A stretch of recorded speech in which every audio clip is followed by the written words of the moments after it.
Hello everybody, Josie again. So we've done queer horror.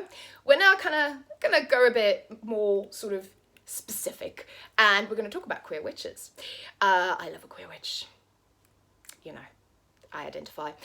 So again, any books that feature queer witchiness, please let me know in the comments down below if you've read them and if you've enjoyed them and can recommend them.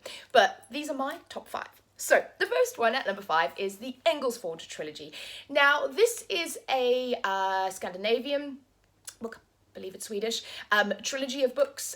They're technically YA books, but they have that kind of Scandi noir feel to them, which I really love. It's about a group of teen girls, and they kind of discover that they have witchy powers, and kind of mayhem ensues in the high school and in the town. But because it's not, I would say, American written or like British written, it has a kind of grittiness and a darkness to it, and I like the way the characters are described. There's loads of queer characters, and it just, I don't know, it kind of has a realness and a grittiness that a lot of maybe the traditional US UK fiction doesn't, and I really like it.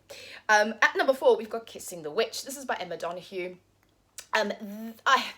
This is a kind of almost fairy tale retelling, a series of short stories.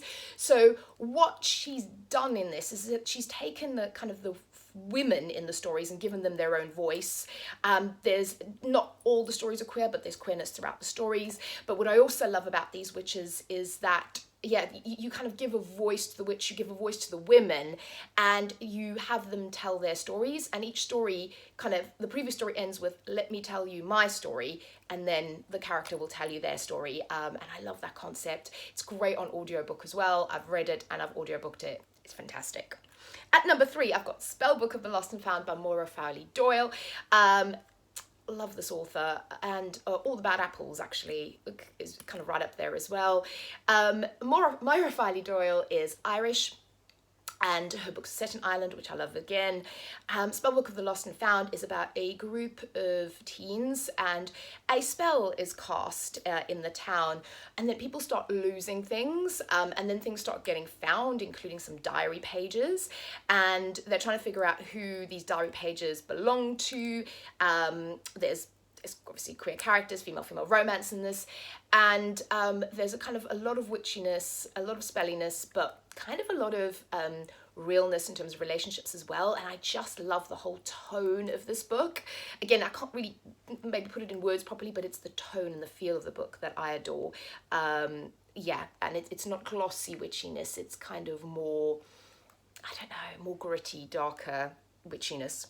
At number 2 we've got the Furies. Talking about darker, I love the Furies. It kind of reminds me of The Craft a little bit, so I think it was billed as Mean Girls meets The Craft, and yep. You've got a group of university kids. Oh, their first year university, I think so. And there is kind of a secret society element, which I love, and there is some nastiness, there is some backbiting, there is some ritualistic elements to it. There is a really fucked up, complicated female relationship at the heart of it, and it is all the things that I love. And then coming in at number 1 is The Lost Coast by Amy Rose Capetta. The Lost Coast basically is a group of witches. They call themselves the Greys. They are all queer. They're all loving each other. They are wonderful and witchy and magical, and they're not afraid to show it either. The town knows that there's something a bit hinky going on there. And included in the story is a wonderful kind of almost a murder mystery element, sort of a whodunit. And also then there's a kind of a powerful message of taking back your power, girls kind of standing up and doing it for themselves, and getting the revenge themselves. And the way it is written is beautiful. It's almost lyrical and poetic, again, the way it is written. And again, I love the feel of this book. It's gorgeous. Highly recommend it. So those are my witches. Let me know, like I said, in the comments down below, if you have any great witchy books, and I will speak to you all again soon with another video. Thank you for watching. Bye bye.